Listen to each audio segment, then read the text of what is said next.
Hi friends, ಇದು Subrahmanya temple Halasuru. ನೋಡಿ, ಅದರದ್ದು ತೆಪ್ಪಕೊಳಂ ಅಂತ ಹೇಳ್ತಾರಲ್ಲ ಅದು.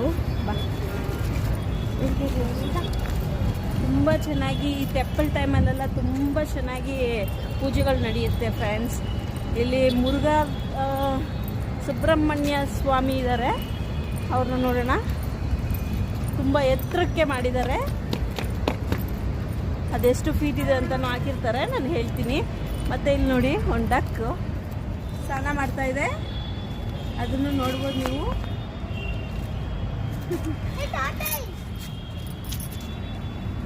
ಪ್ರತಿಯೊಂದು ಡಕ್ಕು ಅದರಲ್ಲಿ ಇದೆ ನೋಡಿ. 1 2 3 ಡಕ್ಸ್ ಕಾಣ್ತಾ ಇರ್ಬೇಕು ನಿಮಗೆ. ಈ ತೆಪ್ಪಕೊಳಮಲ್ಲಿ ತೆಪ್ಪಲ್ ಅಂತೇಳಿ ಒಂದು ಟೈಮಲ್ಲಿ ತೆಪ್ಪಲ್ ಆಗುತ್ತೆ, ಅದು ಅಷ್ಟೇ ತುಂಬ ಚೆನ್ನಾಗಿರುತ್ತೆ ನೋಡೋದಕ್ಕೆ. ನೀವು ಹಲಸೂರು ವಿಸಿಟ್ ಮಾಡಿದಾಗ ಖಂಡಿತ ಸುಬ್ರಹ್ಮಣ್ಯ ಟೆಂಪಲ್ನ ವಿಸಿಟ್ ಮಾಡಿ.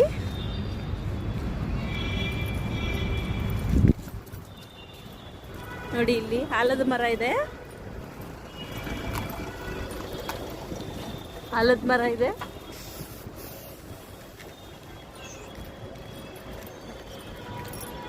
ನೋಡಿ, ಇದೆ ಟೆಂಪಲ್ಲು, ಸುಬ್ರಹ್ಮಣ್ಯ ಟೆಂಪಲ್ ಹಲಸೂರು. ಮತ್ತೆ ಈ ಕಡೆ ನೋಡೋಣ.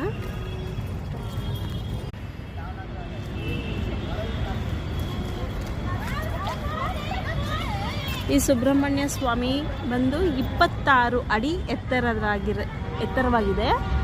ತುಂಬ ಚೆನ್ನಾಗಿದೆ ನೋಡೋಕ್ಕಂತೂ ಸುಬ್ರಹ್ಮಣ್ಯ ಸ್ವಾಮಿ.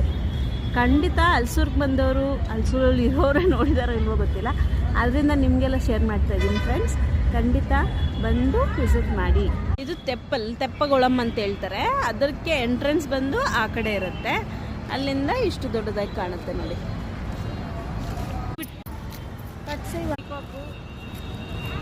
ಪಿಕಾಕ್ ಮತ್ತು ಕೋಕ್ ಟೆಂಪಲ್ ಒಳಗಡೆ ಹೋಗೋಕ್ಕೆ ಎಂಟ್ರೆನ್ಸು. ಸುಬ್ರಹ್ಮಣ್ಯ ಸ್ವಾಮಿ ಟೆಂಪಲ್ ಒಳಗಡೆ ಹೋಗೋದಕ್ಕೆ ಎಂಟ್ರೆನ್ಸ್ ಆಗಿರುತ್ತೆ ಇದು.